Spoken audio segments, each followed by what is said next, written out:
Hooray, we're back. We're back. It is another great day in the studio here at 11 o'clock at night on a Friday evening.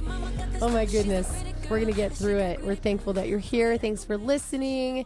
Last week we talked about the baptism of Kenya and the ordination of Ari and the awkwardness and the and principle of, you know, how there can be two things proved at once that are two things true at the same time that are seemingly in opposition to each other. So what was one of them that we... The proving of the contraries? The and principle. Well, you can be upset and feel defeated and feel abandoned and all of the negative emotions and still feel compassion and love and, you know, more positive emotions. Yeah. It's kind of coming to terms with the two conflicting emotions in your head and knowing also that it's totally normal to be like, wait, how am I feeling these two different opposing thoughts? It's like being in love with two different men. How's it possible? But you just do. I've never experienced that. Nor have I. We talked about you can feel like you deserve this and you can feel like you also need help. You also deserve help. Yeah. Like like this is I had it coming. This is what I chose, so I get to face the music. You're owning it. Face the consequences, but also I don't deserve it. Like so, yes, we talked about the and principle, the baptism. I talked about how there's going to be times where I say the wrong thing on the podcast. The intent is never to offend. Yeah. And I'll say things that people don't agree with. And that's just what happens when you put yourself out there. But did I ever tell you about my conversation with my neighborhood bestie? I think, did we talk about this? You may have. Where she kind of like changed my world, my whole life when I sent her a voice memo. Did we talk about that? Was it where you were afraid that you had offended her? Yes. Yeah. And she said, you can't offend me because I know your heart, basically. Yeah. And it clicked in my brain in that moment that like, actually, if people aren't assuming the best of me, I probably like don't owe them a friendship. You know what I mean? Like I don't have to, you have to associate with people that might not like you. I've done that plenty, but you don't have to care about the opinions of people who aren't going to give you the benefit of the doubt. Mm-hmm. So when you're talking about these things, that's what I keep thinking is, you know, the people who are here, I've met a handful of them. Like at the baptism, there were so many people that were like, I love you. I love listening to the podcast. Thanks for doing this with Julie. You know, like your genuine real life friends, you know. But those people always listen and assume the best of you. Yeah. Right? Yeah. And those that don't should, in my opinion. Because I know your heart and I know that you're only trying to convey emotions and experience. That's really hard to do in words. Mm-hmm. It's really hard to do not just in words, but everything on the fly, unplanned. Yeah. We don't even really edit these because it's so hard to mess with the sound so and much work. For her to like line everything back up again, that it's kind of like, it's actually a lot of pressure to be like, okay, we're going to do this in one take and not mess up and not offend anybody. You get the real and the raw. Like this is just... These are real conversations. Real conversations. The only thing that we usually say off camera is like, can we say this? Mm-hmm. Or maybe some naughty words, you know? We would never. So, yeah, it's real conversation. And I think that's why so many of you are here is because I have always, you know, been known to be genuine and authentic and be an oversharer, which is sometimes like gotten me into trouble. But for so long, for those 3 years, I had that gag order. And that has since been lifted. And so I feel like a duty to talk about the things that so many women cannot, that are still, you know, silenced by the court. Some women, the gag order is never lifted. It's always there. Right. I honestly think that's more common than not, right? Uh-huh. Well, and not even so much the gag order as is non-disparagement. Like you can't talk about this or anything. That. Yeah. But the gag order was like, gag order was so extreme that I couldn't like a comment. Right. I couldn't put a heart next to something that someone said, like, I'm so sorry you're going through this. I wish, you know, or I'm so sorry that he left you. And if I liked it, then they were considering as disparagement. Or a comment that was publicly on his page that I had nothing to do with and never even saw they're calling disparagement from a third party that I don't even know this human. Okay, and this brings me to something that I've wanted to say and keep forgetting because it's 11 o'clock at night when we do these things, you know? Yeah. But for the record, we're going to be like, you know, the Brett Cooper of the world or whoever who say, these are our opinions, you know, perhaps, allegedly, maybe. Is that what he says? That's a different YouTuber that says something like that. But we're going to say, we're not encouraging anybody to go and say anything negative in real life or online to the petitioner or anybody else, right? Nor do I have the time to go tell people one by one because they're like, and she is allowing this as if I can control what other people saying. Do. Well, didn't they say something about you're not even telling people not to? Yeah, they said by what she does and does not say. I'm like, oh, okay. So we are explicitly right here and now telling people, like I've noticed other YouTubers do this, and so that's why I think it's funny because they act as though you're Candace Owens with 1 million followers. Oh, like seriously? She is the top podcast in the world. Yeah. You know, this is 2,000 people. Anyway, so but this is us explicitly saying we do not encourage you to find the petitioner or anybody else and leave any negative comments or be disparaging in any way. Is that clear?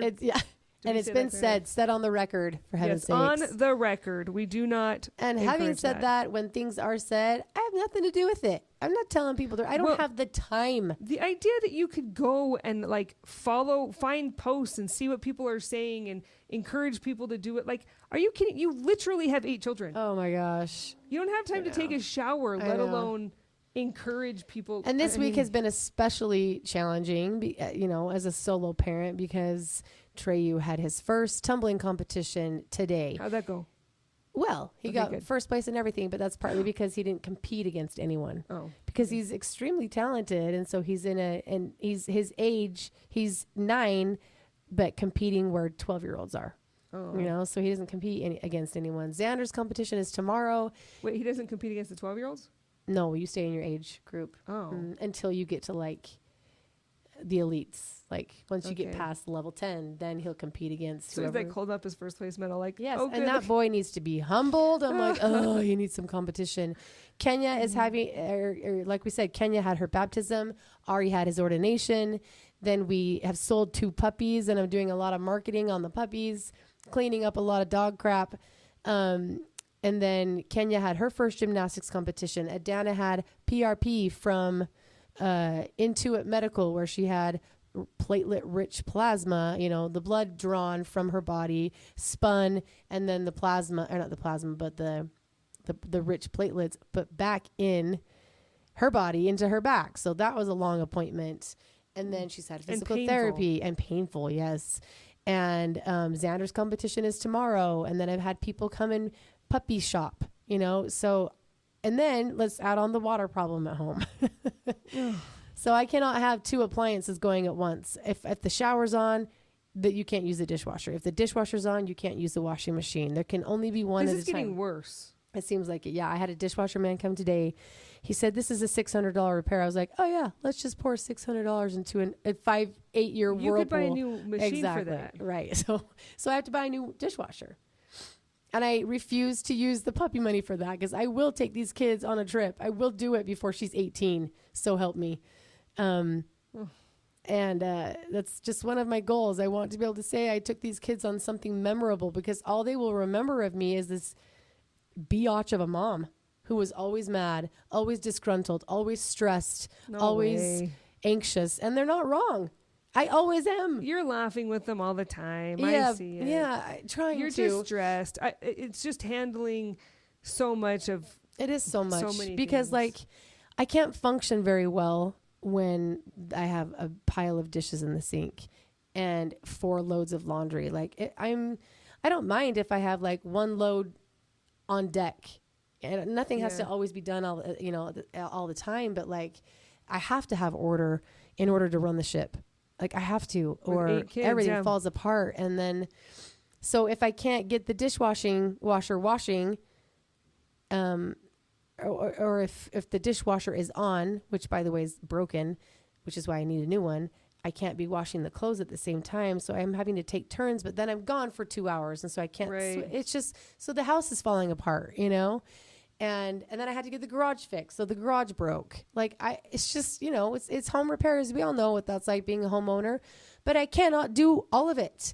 I can't be the loving, nurturing mom who is making homemade cookies and doing PTA and doing the Valentine's Day party, which, by the way, this is a huge shout out to Floss Cotton Candy, who has shipped me 180 containers of their candy, of their floss, their cotton candy, little Tupperware. And they are so cute. A million different flavors. And she's sent them all to me to use for gifts or their Valentine's treats, which I cannot tell you the stress load that takes off of my shoulders.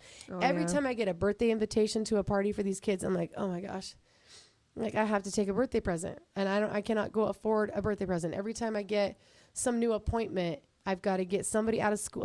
Like Nico is going to Shriners because his foot still is not where it's supposed to be. So I have to make an appointment at Shriners, which is all the way downtown. This is not to, you know, I'm not trying to get everybody's sob story, but it's just been a hectic week. And doing it by myself, I cannot keep on top of it.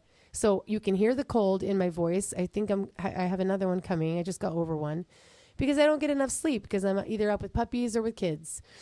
And then working hours where anybody would be working, I am trying to fill the dishwasher with the load of that's in the sink. And then if the dishwasher happens to be done and I got that out of the way, I've got to go throw in laundry. And then the puppies need to have their pads changed. You know, it's a lot, and I can't do it all by myself. It's a logistical nightmare. It's a logic problem that has no answer. And I think that's what kind of made me rage this week, because we had a hearing, which is kind of the topic of this podcast today. We had a hearing, little update. Yes. On Thursday morning, this was our motion to enforce hearing. And it was a motion to enforce him to pay his financial obligations that are behind. And he didn't even show up. He wasn't even at the hearing. Which technically he said so the hearing was online on Zoom or whatever. It's called WebEx. WebEx, yeah. And his attorney said he had technical difficulties, which, to be honest, like if I'm going to be the devil's advocate, I had technical difficulties. I never even got to hear it the whole time I was reading the closed captions, right? The difference is, though, it's harder for someone watching because she let me in and lets me put my camera on. She doesn't let you put your camera on. Yeah. Okay. So she gives, the commissioner has the controls basically, or the clerk or whatever, to let the parties that are supposed to be there in. And observers, they don't care if you can hear or not.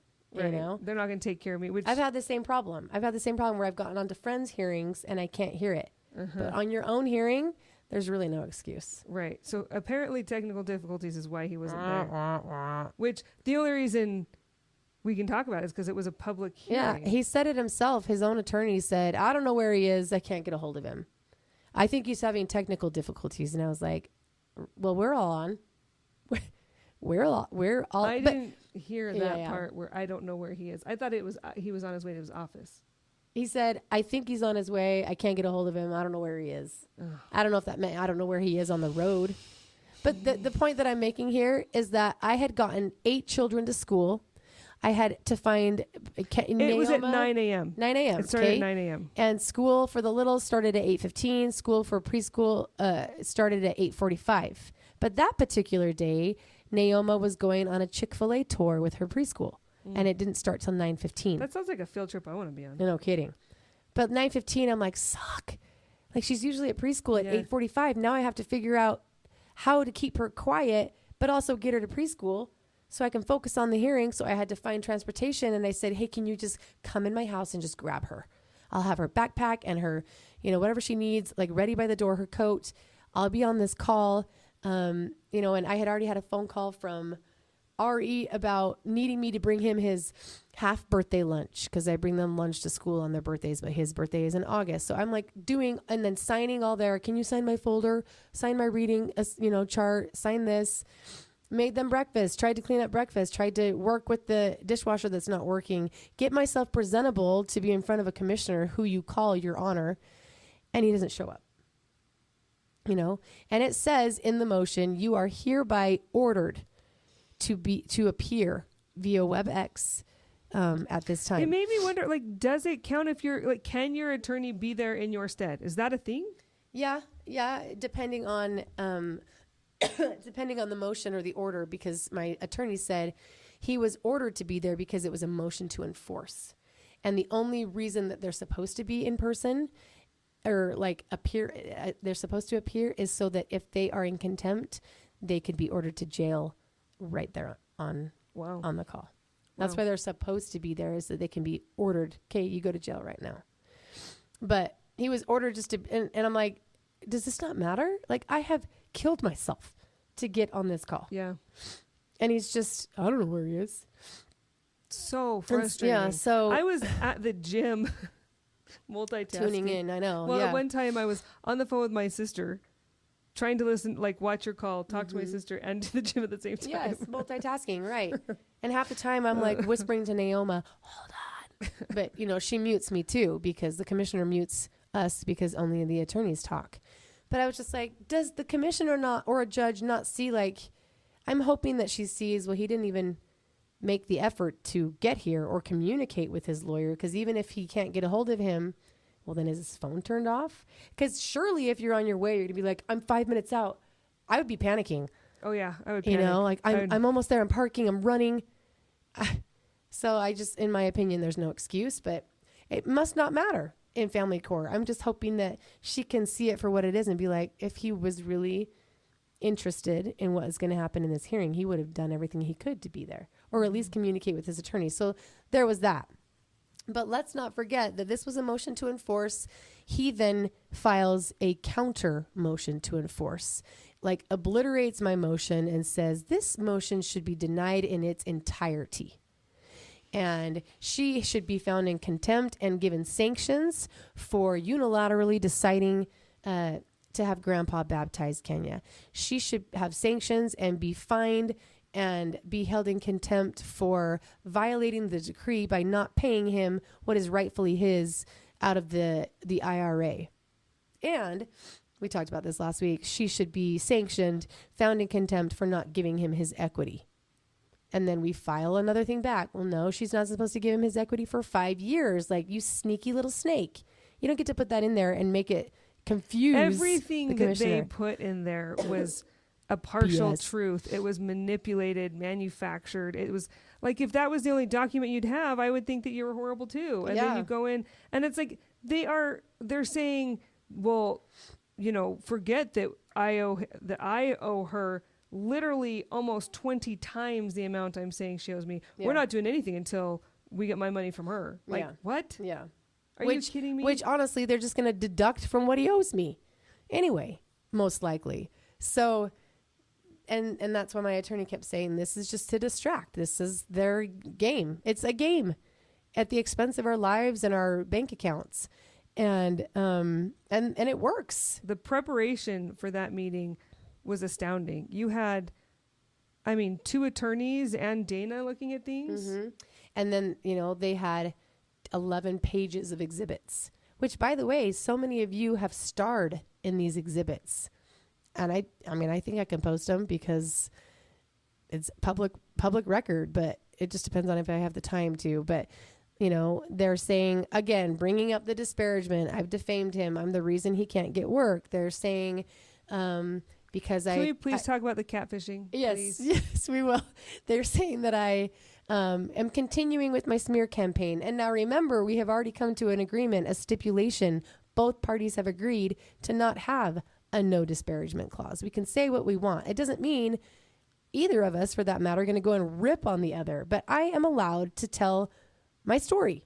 I am allowed to say what happened and how I feel about it. I am not allowed to lie and say something that did not happen if it didn't happen.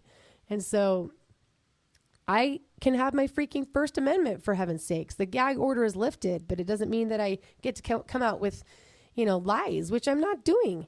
But so they've accused of all these things, right? Deflecting from the real matter at hand, which is the motion to enforce. And so the first 15 minutes, it's a 30-minute hearing, and she sticks to her guns on the time. And she's like, okay, counsel, I hate how they say that, Mr. Christensen and Mr. Morgan and counsel, you have 30 minutes exactly. And they go and confer for 15 minutes. And I'm just sitting there like alone on WebEx while the two attorneys are talking. And I'm like, why couldn't we not have done this before the hearing? Yeah. But this is just what happens. Was the commissioner listening to those two? She's like, okay, go in a breakout room and come back on when you're ready. That counts against your 15 or your 30 minutes. That's insane. Yes. Okay. And she encourages that because she wants them to come to an agreement. It's the less she has to decide on, you know? So finally after 15 minutes and I'm texting Steve saying, okay, enough. Like stop entertaining this because this is what opposing counsel does every time. Right when the hearing starts, they want to come to some agreement so that we can get back on the record with 5 minutes left and not enough time for her to actually make any kind of ruling. It happens every time.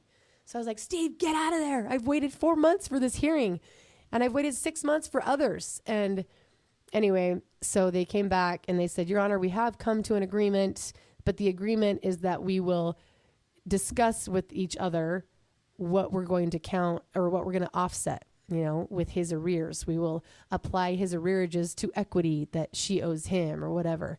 And she's like, okay, well, I do see that this motion did need to come to court. It did need to be filed.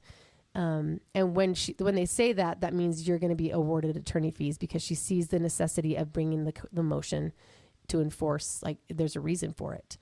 But she said, but if you've come to an agreement, then there's nothing, you don't need me for anything, basically. And then my lawyer would say, well, no, we're not agreeing. We're agreeing that we're going to have a discussion about what to do with the money, but we're not agreeing or throwing in the towel about contempt, violating the decree, and attorney's fees. So, and this is all kind of over my head. Like I've had to have multiple conversations with them after to be like, okay, what just happened? I texted you right after. I was like, did I hear that right? Because she really contradicted herself. She was like, she said, you know, so many times, well, I do see that this motion needed to be brought before the court. I do see that needed to happen. At the same time, you need to show cause that, but at the same time, this was the best part. And finally, I felt it was the first time I've ever had any kind of validation from this commissioner. Because, you know, I played some of her disparagement, just talking about the divorce is disparaging, basically. Whether you say you can't talk about it or not, is talking about it.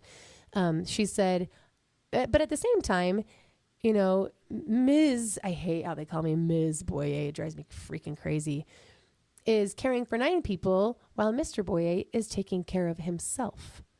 And I was like, did she just like say something in my favor? This is shocking. This is shocking. And it was so nice.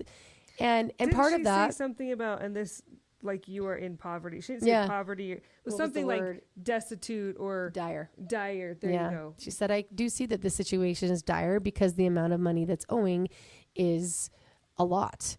And, but then his lawyer would chime in and say, well, can we talk about the fact that he has to have help from the church and help from whoever to be able to pay his bills because she's disparaged him? You know, so they ended up deciding to come up with, you know, in 7 days, they have to come to an agreement on how much of the money that's owed is going to offset the equity. Then she'll decide whether or not I'm awarded attorney fees. She'll decide whether or not he is found in contempt. My lawyer said sometimes the threat of contempt is worse than actually being found in contempt. How so? Just because nothing happens when you're found in contempt. Oh. I was in contempt and nothing happened. But if you're in contempt enough times, which is why I keep filing a motion, you know, and I keep reporting my neighbor.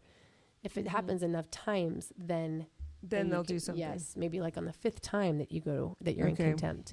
But as far as the catfishing goes, okay, part of their motion, this is what was so annoying to me. I just thought, like, you just can't make this stuff up. No. Okay, so a little bit of legalese that I've learned. If you're the petitioner, we have mentioned that you get the final say. You get to have the closing arguments at trial. If you file the divorce paperwork first, and then, you know, the respondent, who is me, files my reasoning, they always get to reply. So I file the motion to enforce him to pay. And then they file a the response to it. No, it was not, it was a response, but also it was a counter motion. Okay, counter motion to enforce. And then we reply back. And I was like, yes, I have the final say. And then suddenly, 5 days later, I get their reply. And I said to Wes and Steve, I'm like, wait, I filed the motion to enforce. It should be me filing. They respond. I get the final say. Yeah. But because they weren't filing just a response, they filed a counter motion. Ugh. Counter motion to enforce. So they had the final say. And in this final say. Wait, could you respond to their counter response? No. Ugh. No. In this final say, they accused me of catfishing. Okay. They said, we're extremely. You have so much time. Oh my gosh. Catfish. I don't have the freaking time, nor do I care. But we're extremely concerned about the amount of. Like where you're getting this information. Where you're getting the information. I mean, do I explain where I'm getting it? I have had women reach out to me, which I love every single one of you because I know you have my best interest at heart, and I'm so thankful, telling me that they have matched on Tinder or Mutual with him. And then I don't ask for this. Like half the time they just send me the screenshots of their conversations and the fancy expensive dinners that they're going to go on, you know? And I'm like, well, that's interesting. He can clearly take a girl on a date to this 5-star restaurant. And I'm sitting here getting Winco leftovers, you know, with molded bread and molded strawberries, which I'm still thankful for because we just cut off the mold. But they send me this stuff, and yeah, I'm going to use it as exhibits to show that he is missing parent time to go to parties. He's missing payments because he's spending his money on extravagant dates. I think that that's really the thing is they're going to say, well, the church has to help him. And, you know, he it's like how you said, was it 2 podcasts ago that you spread the poverty around, you know, it's like equalize the poverty. There you go. Yeah. It's like you equalize the poverty. But I think the idea that Julie is, when she includes these like photos and screenshots and stuff, it's just to say, I don't know if the church is helping him, but he sure can help himself do all of these other things. Like maybe I as Carly will say nothing about anything because I am going to claim ignorance. I don't want to get in trouble for anything, but allegedly, maybe perhaps he is spending his money in places that are less beneficial than he ought to. Mm-hmm. And that if he managed money differently, then maybe this situation would not be where we are. Right. So she includes these for that purpose, not to embarrass or to shame or whatever. And the thing that I just think is so funny is these male attorneys and the petitioner, they can't possibly understand that women stick together. Mm-hmm. And the women that he is trying to date, like, we live in Utah. It's part of a singles community. Because the Mutual app is a Mormon dating service. Yes. And it's the dating pool is not that large. I mean, yes, the LDS dating community here is bigger than other places, but you're talking about mostly, 40, 50-year-olds in the church that have been divorced, right? And who's his fan base? Right. It's Mormons. It's Mormon women mostly that listen to his concerts and that send, his music to their missionaries that are out in the field, their sons and daughters and whatever. It's Mormon mothers. And it should be the Mormon mothers that he's trying to date as opposed to some 20-year-old because he's going to be 55 years old. Yeah. So it's a high chance that most of these women know who he is. Or know who you are, or both. Yes. And women. And know what has happened. I know there's bro code, right? Mm-hmm. But a lot of women in the divorce community would be like, I'd want to know if this was my husband or my ex, right? So they just offer this information up. And it's impossible for these men to understand that Julie... Clearly, I've created... an account that's not really me. Yeah, that has a different picture to appeal to your ex, to trick him into these conversations. It couldn't possibly be women who see things clearly and send you the information themselves. I mean, hello. Yeah. This is part of being, Utah famous. Yep. If it was me, yeah, I'd be suspicious. Mm-hmm. Nobody would know who I was to email me when they get something from nobody would know. Yeah. But in this situation, come on. I do not. We just had this dating conversation. I do not have the time. I have got 8 accounts that I'm running, right? The Big Family Jewels, Gritty Mamas, I Am Julie Jeppson, plus all of my kids, right? So let's throw 8 on there. That's 11. Strong Containers, 3 YouTube channels. And I cannot add on another account to go and stalk him. Plus you're talking to 2 attorneys. Yeah. And Dana. Yeah. And like, what? And you're like doing rides for all of their activities. You don't have time in your day to pretend to be somebody to catfish him. No. Like, it didn't even come to my mind. I'm like, I'm not that clever. It never would have occurred to me. I just know that the more I inquire, or if I were to look up his accounts, or if I were to make an effort to catfish or have someone look for me, well, where was he last night and what was he doing? It just means he still has control over me. Or I just want to let that all go, live my life, move forward without him in it. Yeah. So the catfishing is hilarious. It is hilarious. It's absolutely hilarious. This just came into my mind. I don't really need to say it, but I think it's funny because I had a young women's leader once that I think one of the parents was like, they need to have a law of chastity lesson. Aren't you going to teach the girls about the law of chastity, you know, which to all the non-members out there, just don't have sex before you're married. That's the easiest that we could, I mean, it's more complex than that, but basically you only sleep with your spouse. Yeah. And I loved my young woman's present response. She just said, whether we're talking about having it or not having it, we're still talking about it. Can we just not like focus on it, right? It's like life is so much bigger and deeper and more complex, and there's so much, it's not even the complexity. It's just like, can we just talk about anything else for these girls to enjoy life and be more than their bodies at this age? You know what I mean? It felt like a dumb thing to focus on. And when you're talking about the petitioner, I think it's the same thing. Whether you're talking about him in a good way or not a good way, you're still talking about him. If you're looking at it or talking about not looking at it, or it's still focusing on him. Yeah. And you're still giving him control over those thoughts and over your time. Yep. And the goal is to heal and to just not give any of it the time of day. Yeah. So the idea that I'm catfishing, that I have the time for this, is hysterical because, I mean, it's like they're grasping at straws because I was like, I'm now catfishing? I planned this? It's just mind-boggling what they come up with and what they can accuse you of, because I have not done any of that. It has just been these women who want to have my back. And you were just telling me about one of the screenshots that they included. I'm glad you brought. I was going to forget about that. Well, in some of their exhibits, and when I say that some of you are included, it's some of your comments. You know, like, oh, I'm not even going to say them out loud, but things where, you know, you rip on him for his actions, those have been used against me in these hearings. But because Julie should have gotten on and told you not to do that. Yes. Somehow she's supposed to control other people's actions.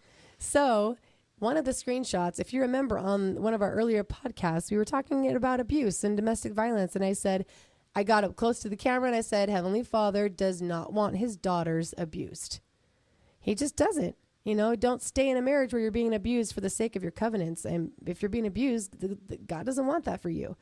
So they took a screenshot of the Instagram page where I have a clip of that. And the captions say daughters abused in this screenshot. And that is included in one of their exhibits as evidence. And, you know, my expert, Dana, is like, oh my gosh, like she sees things that I don't. And I'm sure you all know where this is going. She's like, they're making it look like you are accusing him of abusing your daughters by screenshotting daughters abused. I'm like, I have been Charlie Kirked, where they are misconstruing and taking it out of context. And you didn't hear the whole conversation where I said, God doesn't want his daughters abused. But if a commissioner sees that, if she reads the description, if she watches the video, which I doubt she's going to do any of, she'll just see the picture, because that's where all of our brains do, is go straight to the picture, and the big captions that are in purple that say daughters abused. And I'm like, oh, that's great. Now she's going to think that I'm accusing him. And I've never done that. I mean, you said those two words but not in that context. Right. And they're going to just take it and run with it. It's just so frustrating to me that the truth can be so far skewed. And the crazy thing, I wanted to say this in the last podcast when we were talking about bishops and the baptism. Both of our attorneys have been bishops, and I'm just like, wait, not that they're not fallible or whatever. Yes, they make mistakes, but they are, in my opinion, opposing counsel has flat out put lies. Yeah. In the motions, and I have been less freaking than bishop. Impressed with that guy. And that is why I love Steve Christensen and Wes Hutchins. They are good and honest men. If you told me he was a sitting bishop, I'd believe you. Yeah. Either one of those guys.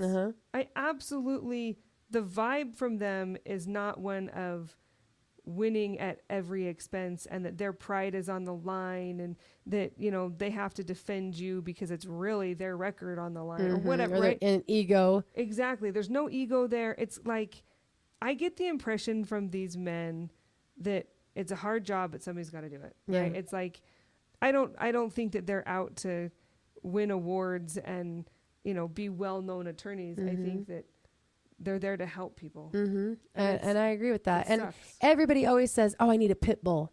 And I was thinking that too. I want somebody aggressive who's going to be in there and not be afraid. And now I'm like, I want an honest and ethical lawyer. Even though it's frustrating sometimes, because Steve is really nice. He makes accommodations for the other side. He agrees to extensions and deadlines that they missed. It's okay. You can turn it in tomorrow, where we don't get the same luxury, because there's this moral conduct between lawyers where you're supposed to be courteous of the other side. Right. And Steve is always courteous, and he's always calm and quiet and doesn't interrupt, It would be so aggravating to try and get him riled up. It would take so much. I even asked Wes, I was like, Wes, has he ever gotten fired up in the courtroom? He's like, I've seen it a time or two, but it's rare. A time or two. Yeah. You and I just, in that one day that I was sitting fuming there in that trial, texting each other and want to throw something, Yeah. We're... So Steve is so good at handling the emotional women that are traumatized. Yeah. And at the end of the day, as much as it's frustrating for him to be ethical and to not interrupt and not throw punches and create lies and red herrings in the paperwork, his paperwork is honest. It is true. It's full of integrity, and it's evidence-based, and it has facts, and it's not embellished with garbage. And when I die and when he dies, we can both go to God and say we were honest in our dealings with our fellow men. Yeah. Yeah. It doesn't have to just do with money, I have been honest in my dealings verbally and with telling the truth and having integrity, and so has Steve. Yeah, it's not about winning at all costs. Yeah. And that's huge. I mean, at the end of the day, what do you have if you don't have your integrity? And really, you have to be so intentionally honest in these situations, because if the opposing party in any situation, I'm not even implying anything about this particular one, but if you are going against people that aren't, they're waiting for you to slip up, and the one time you do, they will twist it and make you look like the dishonest one when it's been them the whole time. Yep. So I'm sure Steve is that much more careful. I remember one time when I told my initial attorney, I said, he came to the house and was expecting the kids, and it wasn't his time. And I said, no, it's not your day. And I said, I'm fresh, wet behind the ears with court and family law. And I'm explaining this to her. And I was like, and he just turned up out of nowhere, and he ended up leaving. But then I see her letter or her email. She's like, I'll let his lawyer know. So she informs his lawyer, and she says, your client came kicking and screaming and yelling, barged his way into the house to get the kids. It wasn't his time. And I'm reading this, and I'm like, he didn't do that. He did not do that. But it was a tactic. So I said to this attorney, I was like, he didn't do that, not realizing that she knew full well that he didn't. But I was like, holy crap. But his attorney was doing the same thing. Well, she's lying, and she's accused. And I was so like, she's what? fighting fire with fire. Yeah. but I was like, I didn't want that to be who was representing me, as someone who was who was just going to not be truthful, because he didn't do that. Mm-hmm. He was wrong and came on the wrong day and expected kids that I was like, I'm sorry, you're not here on the right day.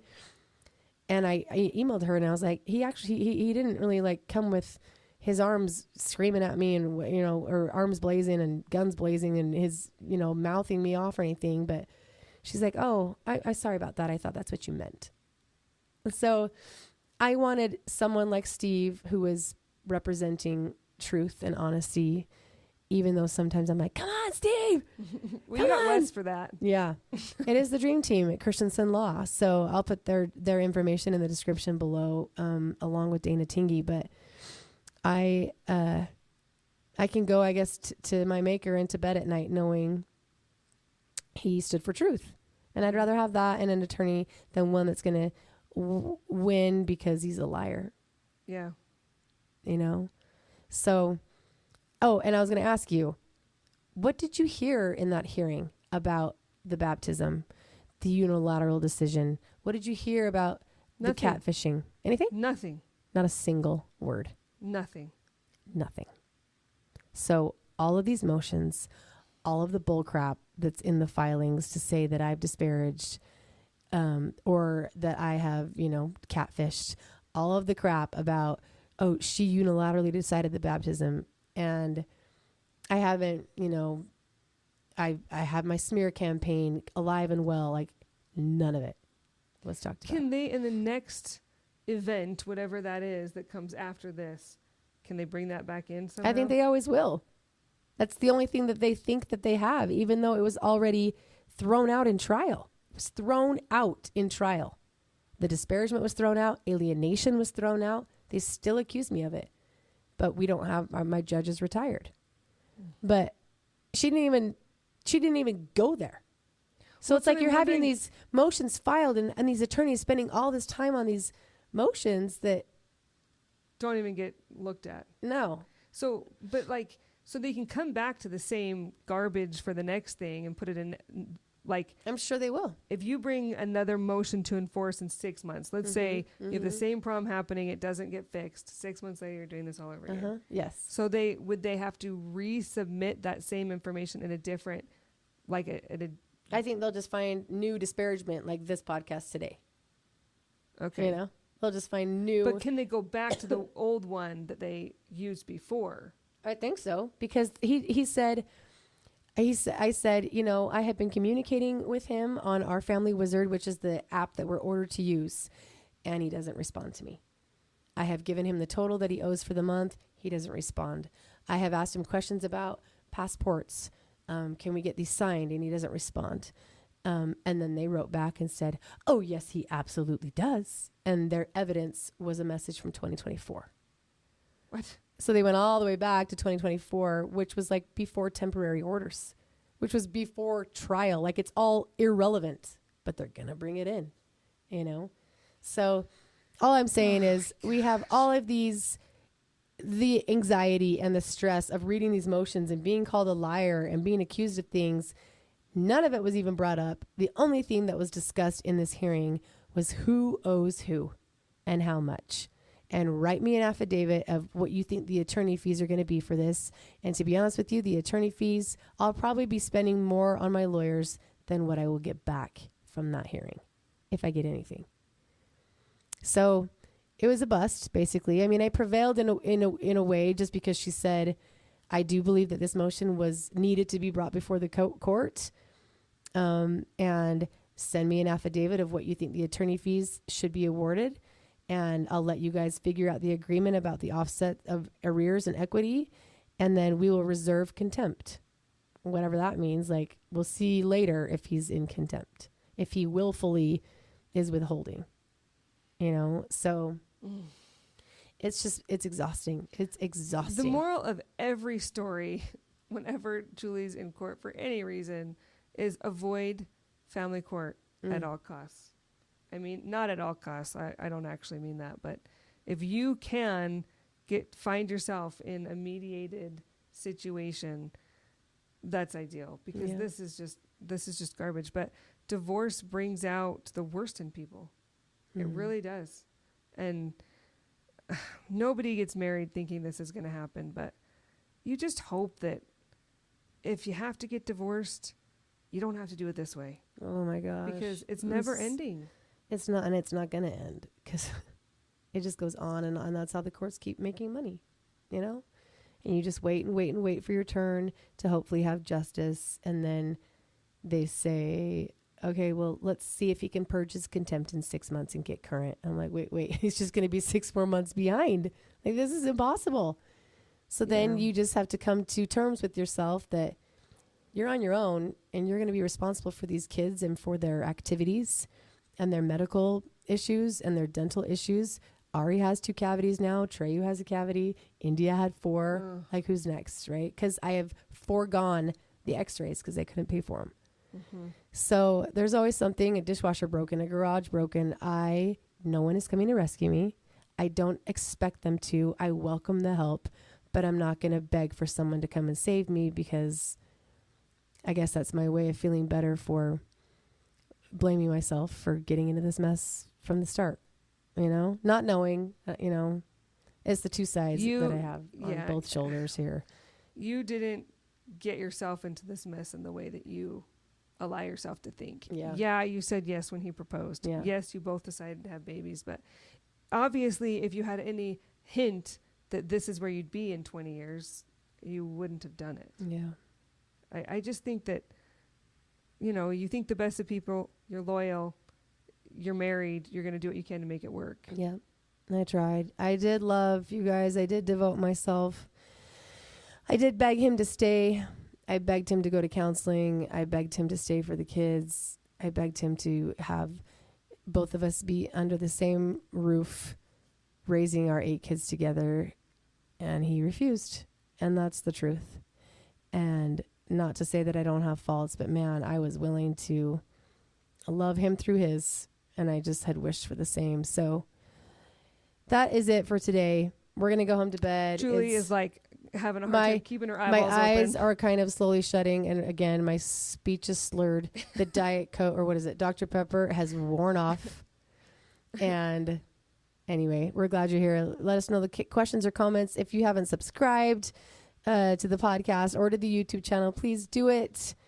And we are looking for sponsors. So thankful for those of you that have already subscribed and are supporting it in other ways, even just by listening and by sharing it. We do have some new subscribers, and that's always exciting. Mm-hmm. Shout out to those who subscribe. Yes. And because they're not getting anything extra out of it. Like all the big YouTubers, they have content that's just for the subscribers. And we hope to get there one day. But right now, it's just, we haven't gotten there. Here we are. Yep. In all our glory. And I just getting the comments that are like, oh, this podcast helped me. And this is the one that I needed to hear today. And every week there's more of them from different people. It really is satisfying to know that what it takes to get this podcast, to get us here, to get it up and running, to keep doing it, it's worth it. I mean, when you hear women say, I binged all 18 episodes in 2 days, I was like, oh. And then somebody else wrote and said, how do you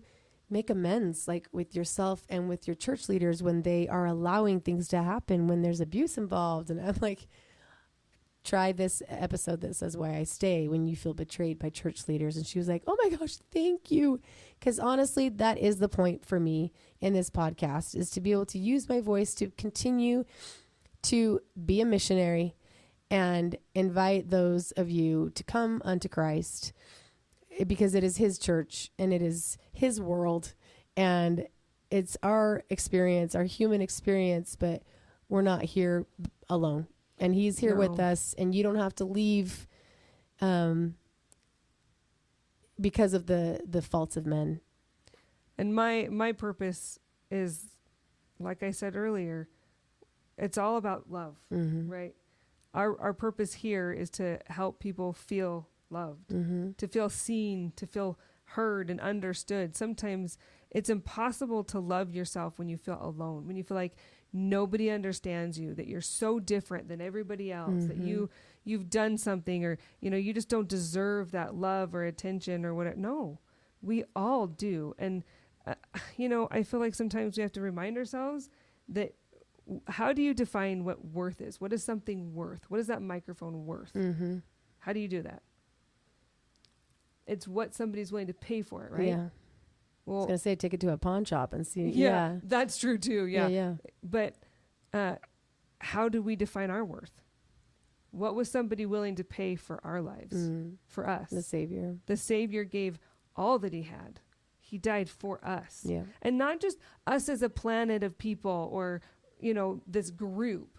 He for did us it as individuals. individually, right? And I think that through all of this, sometimes we really need to feel that, be reminded of that and feel that and understand that our worth is unchanging. Mm-hmm. People can confuse worth and worthiness, right? You can make choices that make you unworthy to baptize, to go to the temple, whatever. That doesn't change your worth. Your worth is never going to change. And I hope that enables people to feel the love of the Savior, to remember that he would die for you today after making that error, that mistake, just like he would die for you yesterday before or after your mistakes. He would do it all over again. And your worth is it's untouchable.